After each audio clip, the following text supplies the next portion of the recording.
RTP.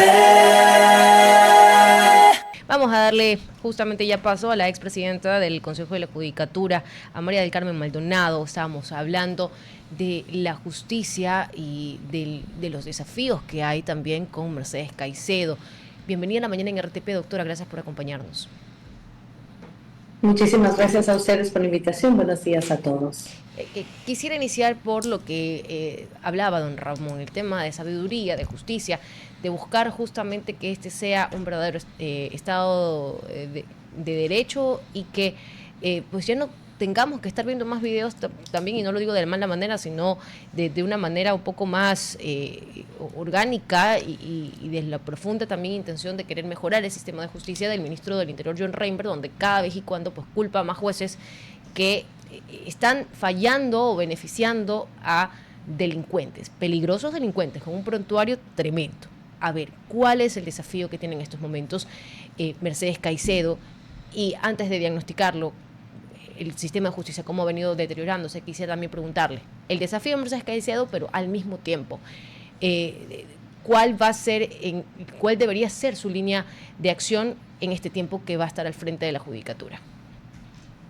Muchísimas gracias por la pregunta. Bueno, en primer lugar, deseando todo éxito a la doctora Caicedo, pues la institución lo merece. Nosotros tenemos que siempre aprender a priorizar a la institución por sobre cualquier cosa, por sobre los intereses personales o los afanes de poder.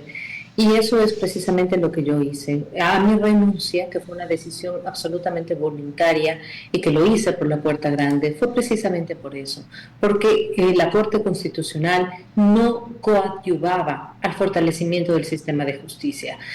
Varias son las pruebas y varios son los hechos que finalmente pues la historia nos ha dado la razón. Pues la Corte Constitucional se ha dedicado a sacar múltiples sentencias de distinta índole, sin embargo algo que es medular, los fondos para que la función judicial pueda funcionar, valga la redundancia, pueda realmente funcionar, independientemente de los fondos del Ejecutivo. Nuestra acción de interpretación constitucional sigue allí en la Corte, no pasa absolutamente nada. Se requieren fondos, porque como hemos hablado, muchos son los desafíos que corresponden ahora a la nueva presidenta del Consejo de la Judicatura.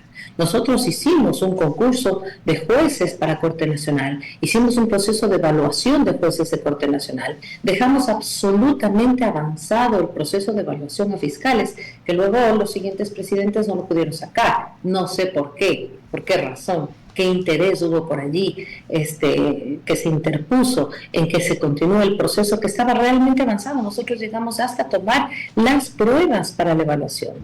Bien, en fin, se hicieron muchas cosas y muchas son las cosas que corresponden hacer ahora. Principalmente, pues también tener procedimientos disciplinarios muy severos, de hacer mucho seguimiento y que hayan realmente acciones ejemplificadoras para el resto de funcionarios. Nosotros hicimos varios procesos de evaluación en los que nos convertimos incluso en parte procesal, porque no ganamos mucho simplemente con hacer un proceso de evaluación por el que se logre la separación o la destitución o la remoción del funcionario. Si es que ha incurrido en un delito, pues debe esto ir a la Fiscalía y debe ser sancionado también en vía judicial, como lo hicimos nosotros, como por ejemplo con una persona que siendo funcionario judicial era abusador sexual, con otra persona que se tomaba el nombre de un funcionario judicial para coimar. Esta persona no era funcionario judicial y sin embargo nosotros presentamos la denuncia e hicimos el seguimiento hasta su sanción. Doctora Maldonado, muy buenos días. Y aprovechando un poco lo que nos ha referido en este momento, justamente y de cara a las labores que va a tener la presidenta Caicedo, quería preguntarle, ¿no?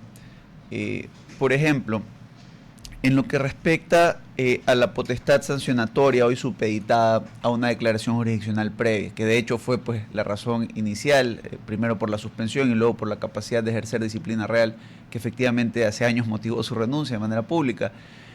¿Qué opina, por ejemplo, de las labores disciplinarias hoy que tenemos un sinnúmero de garantías jurisdiccionales incoadas o accionadas por funcionarios destituidos que les han permitido regresar a sus cargos, manteniendo en ocasiones, por ejemplo, las dinámicas disciplinarias que los rechazaron? Y segundo, y esto es muy importante, si no existe o si está de alguna manera mermada esta capacidad económica dentro de la optimización de recursos, en lo que respecta a las futuras evaluaciones, a las causas que están pendientes, por ejemplo, a nivel de justicia penal entre fiscalía y judicatura.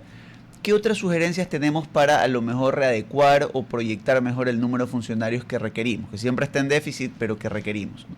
Que desde la prevención, ¿no? Considerando que el recurso le falta a todo el mundo. Bien, muchísimas gracias, porque así fue. Nosotros, bueno, pues ahora estamos viendo qué es y en qué terminó la declaratoria de manifiesta negligencia o error inexcusable. Terminó en que si cae en el club de amigos que tiene el juez, pues simplemente no se resuelve su manifiesta negligencia y su error inexcusable, porque, salvando excepciones, por supuesto, pero entre ellos existe una falsa concepción de su espíritu de cuerpo, pues absolutamente falsa. Y hoy está sucediendo lo que advertimos, porque esto ya se advirtió.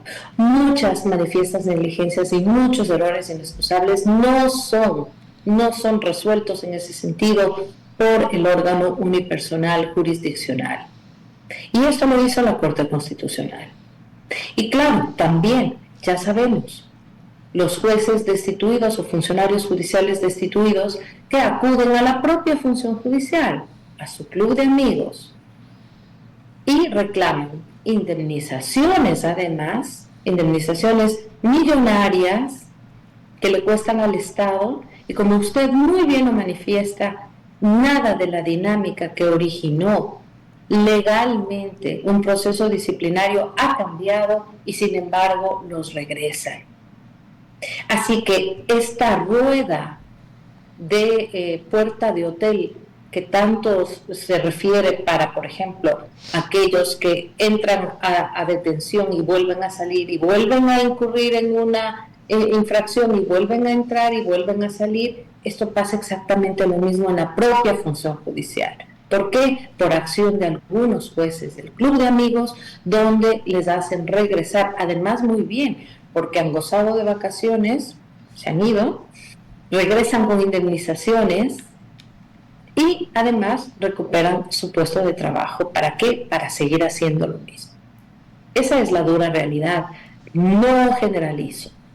De algunos jueces y funcionarios que hacen este clubcito de amigos y entre ellos se favorecen. No se declaran manifiesta negligencia, no se declaran error inexcusable, se aceptan las acciones de protección y regresan.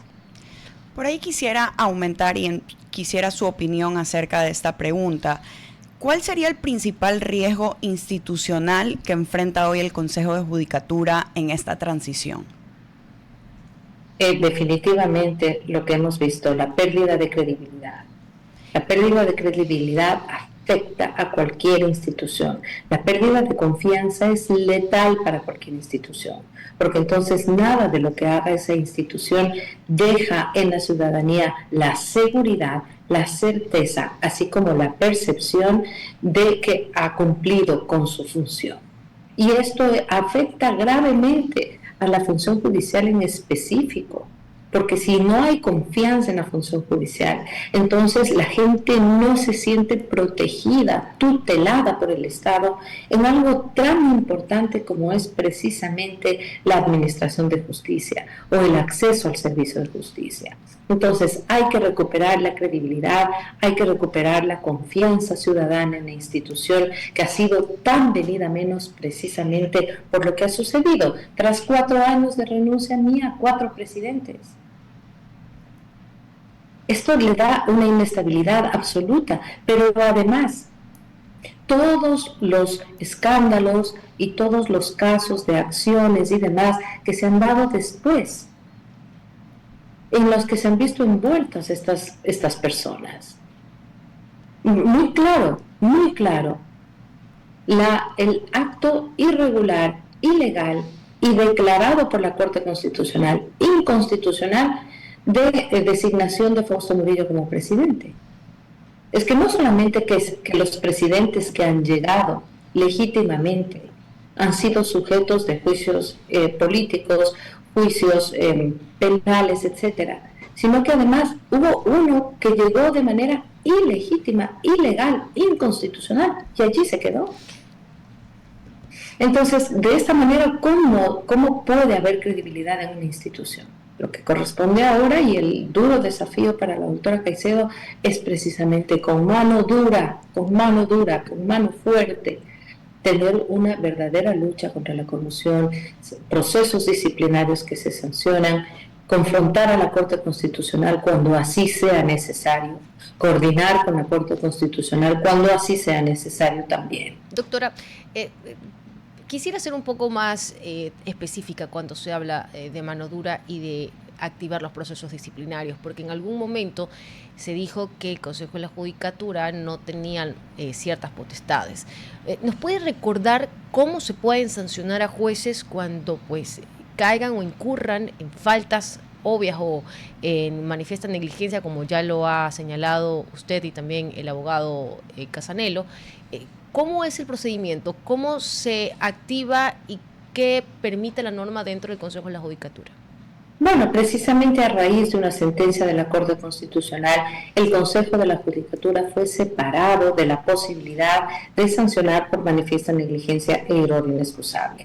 Cabe decir aquí que si bien en algún periodo pudo haber algún abuso de estas medidas, pues en nuestro periodo definitivamente no hubo abuso alguno de ninguna de las dos posibilidades en las que se puede sancionar con proceso disciplinario. Pero a raíz de la sentencia de la Corte Constitucional, esta facultad de identificar la manifiesta negligencia y el error inexcusable volvió al órgano jurisdiccional. Y lo que tiene que hacer el Consejo de la Judicatura única y exclusivamente es esperar que venga la resolución de un órgano jurisdiccional para poder sancionar. Así, de esta manera, pues se ha limitado la función del Consejo, a la que todo el mundo exige que haya un control disciplinario, pero por estas dos razones no puede el Consejo sino a raíz de una declaración jurisdiccional previa. Y también, como sabemos, pues las otras facultades que fueron eliminadas de la ley, como por ejemplo el permitir la caducidad de la prisión preventiva. Esto fue terrible, esto fue de un impacto no para el Consejo de la Judicatura, para el país, para la ciudadanía. ¿Cómo puede ser que cuando más problemas tenemos en las cárceles de sobrepoblación carcelaria, precisamente fue ahí cuando se eliminó como sanción, como infracción disciplinaria, el dejar caducar la prisión preventiva? Varios contrasentidos que, claro, luego la ciudadanía juzga el quehacer del Consejo de la Judicatura, pero que, claro, fueron retiradas herramientas normativas para su función. Ahora, doctora, no quiero dejar de tocar con usted un tema álgido, ¿no? Y que justamente nos atañe a los abogados y afuera del marco de la actuación jurisdiccional. Y es, ¿qué opciones o qué mecanismos considera usted que pudiera implementar la administración entrante, la doctora Caicedo, junto al resto del Pleno, respecto al ejercicio de la profesión en abuso del derecho y a veces en colaboración con estructuras criminales? ¿Qué podemos hacer de cara a hoy, digamos, al ejercicio de la profesión para tratar de filtrarlo? No sé si usted de pronto esté de acuerdo, tal vez muchos lo han señalado, con un examen de barra, con una validación de conocimientos, con una limitación también de los cupos y mayor rigurosidad a la hora de que las facultades gradúen abogados. ¿Qué opina usted al respecto o cree que es un problema que solo debe abordarse desde la faceta jurisdiccional, desde la carrera judicial y fiscal? Bueno, no, yo considero que en toda carrera, en toda profesión, debe haber una base deontológica. Es decir, en todas las universidades deberían darnos estos códigos deontológicos que deben acompañar a toda profesión y muchísimo más a la profesión de abogado. En primer lugar. En segundo lugar, por supuesto, la labor de los colegios de abogados. La labor de los colegios de abogados de mantener tribunales de honor que si bien no tienen la potestad disciplinaria, que esta sí la tiene el Consejo de la Judicatura respecto a los abogados de libre ejercicio, pues sí podrían establecerse sanciones o amonestaciones de tipo moral, más que legal, porque no les acompaña la ley, la facultad está en el Consejo de la Judicatura. Y por supuesto, cuando se genera confianza en la institución, aumenta el nivel de denuncia. Entonces, la denuncia ciudadana puede verse aumentada respecto de los abogados en libre ejercicio también. Ojo, hay muy buenos abogados. Hay muy buena, la clase de foro profesional en el ámbito de derecho es muy buena, pero como siempre y en todo, hay de los otros. Y para los otros hay la potestad disciplinaria del Consejo de la Judicatura. El llamado sería a que la gente que ha sido víctima de una defensa poco técnica o de una mala defensa profesional también denuncie, para que también se pueda extender efectivamente el control disciplinario hacia los abogados. Doctora, y con lo que hemos dicho, además de seguir ya esta línea o esta ruta que usted ha indicado para la ahora presidenta de la Judicatura, la señora Caicedo, en infraestructura, sí quisiera consultarle. Hay muchas entidades del Consejo de la Judicatura que se ven bastante vetustas, que se ha prometido una inversión importante, pero definitivamente esta no llega. En el tiempo se ve cada vez más deterioro. ¿Usted recuerda con cuánto se presupuestaban estos arreglos, cómo dejó el sistema de justicia, cómo se dejó también, por ejemplo, el sistema de software de la misma justicia para que opere de manera óptima y no se tenga pues que hablar de se cae el sistema o, por ejemplo, lleven sus propios ventiladores a una audiencia porque no hay un sistema de ventilación correctamente dentro de juzgados o entidades del mismo Consejo de la Judicatura? ¿Se recuerda cuáles eran los valores y por qué ahora se ha disminuido tanto esta capacidad de financiar y mejorar estas entidades? En general, las restricciones presupuestarias existen y son reales. Por esa razón, precisamente por esa razón, es que nosotros sometimos a la Corte Constitucional una acción de interpretación. ¿En qué consiste? En que nosotros sabemos que en la Constitución se dice que el servicio de justicia es gratuito. Y eso está muy bien para determinadas áreas, laboral, violencia contra la mujer, familia, está perfecto, pero hay otras áreas en las que las partes intervinientes tienen el dinero y la solvencia suficiente. Me refiero, por ejemplo, al sistema financiero, a las grandes empresas, las grandes compañías, como para aportar tasas y que eso nos sirva para que el funcionamiento de estos edificios, estas edificaciones, sea mejor y así prestar un mejor servicio. Ahí sí la Corte Constitucional está calladita durante años, porque esto lo presentamos precisamente durante nuestra gestión. Entonces, el llamado pues sería esto, a que haya conciencia por parte de la Corte Constitucional para que resuelva esta acción y permita a la función judicial un poco de oxígeno en cuanto al presupuesto.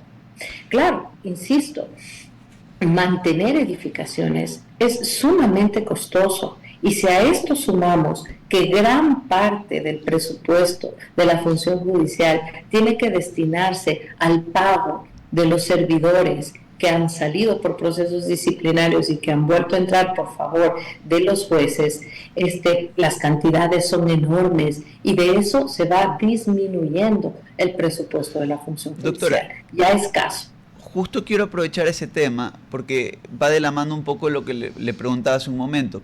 ¿Qué mecanismos de cara a la reorientación de los recursos tenemos? Por ponerle un ejemplo, tenemos infraestructura importante aquí en Guayaquil en ciertos espacios, y sin embargo hay un conjunto de audiencias, le voy a poner un ejemplo muy concreto, dependiendo de la complejidad, una preparatoria o evaluatoria y preparatoria de juicio, que hoy por hoy puede hacerse por medios telemáticos. Por ejemplo, una campaña para llevar a medios telemáticos las audiencias susceptibles de esto y aprovechar la infraestructura y su sostenibilidad para audiencias de juicio, por ejemplo, donde requiero tener inmediación directa con la prueba. Esta optimización de recursos previo al requerimiento de más recursos, ¿no le parece indicado, por ejemplo, una gran purga de archivos a nivel de fiscalía de causas que realmente no son penales? Tal vez acciones por ahí, o usted que estuvo en esta práctica lo ve complejo incluso desde la coordinación interinstitucional. No es complejo tomar esta serie de medidas que parecen que no tienen gran impacto presupuestario, pero que luego sí lo tienen, porque sumando lo tienen. Y tanto le digo que no es complejo que nosotros lo hicimos, puesto que a mí me tocó afrontar en mis 3 años de gestión el levantamiento popular, la revuelta popular, en las que fue terrible porque nosotros teníamos que precautelar la vida de los servidores y de los usuarios y la integridad, y luego inmediatamente la pandemia, que igual nuestra función tenía que ser continuar con el servicio de justicia, precautelando, claro, la vida y la integridad de nuestros servidores y de nuestros usuarios. Fue un momento muy duro, muy complejo, sin el apoyo interno, porque yo no tenía el apoyo de los miembros del Pleno, todo lo contrario. Mis grandes contradictores estaban precisamente allí. Y entonces lo que sí hicimos fue, por ejemplo, la implantación de las audiencias virtuales, 2 tipos de audiencias virtuales, desde los domicilios o desde salas diferenciadas de la función judicial. Implementamos de manera urgente o iniciamos la implementación de la oficina virtual, es decir, se tomaron muchas medidas que por supuesto que todo esto redunda en el tema presupuestario. También impulsamos con mucha fuerza la mediación. Y como está comprobado con números, pues la mediación también, por ejemplo, es un impacto muy grande en cuanto a bajar el presupuesto. Es decir, a más mediación, menos presupuesto requiere la función judicial para atender precisamente la judicialización de estos casos que se han visto resueltos ya por mediación. Doctora Maldonado, le agradecemos muchísimo por habernos acompañado en la mañana en RTP. Muy amable. Muchísimas gracias a ustedes. RTP.